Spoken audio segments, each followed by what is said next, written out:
પૂજ્ય મુક્તાનંદ બાબા એ તો હંમેશને માટે કહેતા, આજની જે આ વેળાઓ છે ને, આવા સિદ્ધ ગુરુઓની જે જ્ઞાનમય વાણી, પ્રેમમય વાણી છે, એને વાગોળવાનો સમય છે.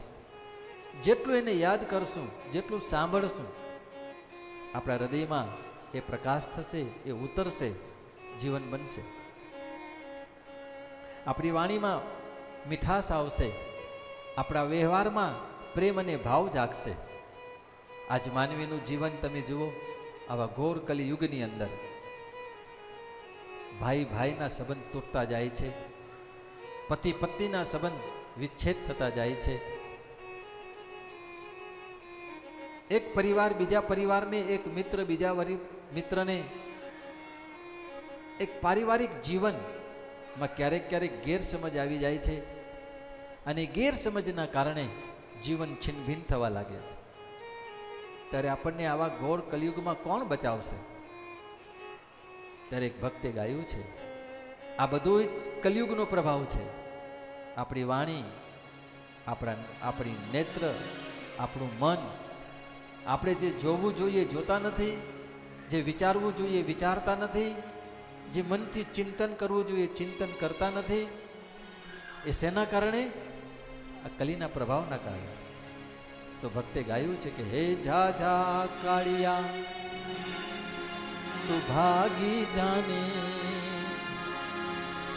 ગુરુ મારો આવશે. કાળિયો એટલે કલિયુગ, અને કલિયુગ એટલે જે આપણાને અધર્મની તરફ લઈ જાય, જે આપણને નીતિથી વિરુદ્ધ લઈ જાય, જે પતિ પત્નીની અંદર વિખવેદ કરાવે, જે માતા પિતાને માન સન્માન આપતા અટકાવે, અને ક્યારેક ક્યારેક યુવાન પુત્રો માતા પિતાનું અપમાન કરે. આવા જે દુર્ગુણ છે એ કલિયુગના છે.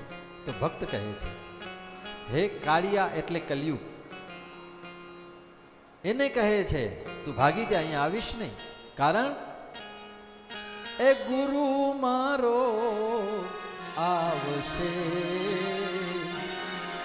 આવશે તને મારશે.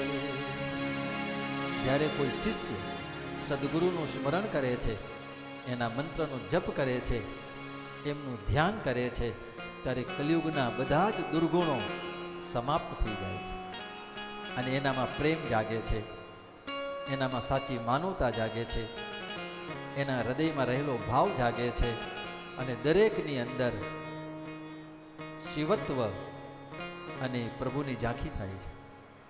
જે આપણા સદગુરુ સ્વરૂપ ભગવાન દત્તાત્રેયનો અવતાર રંગ અવધૂતજી મહારાજ કહેતા તે ને કે ઈશ્વર તો દરેકમાં છે, હર દિલ મેં બસા હે ઈશ્વર.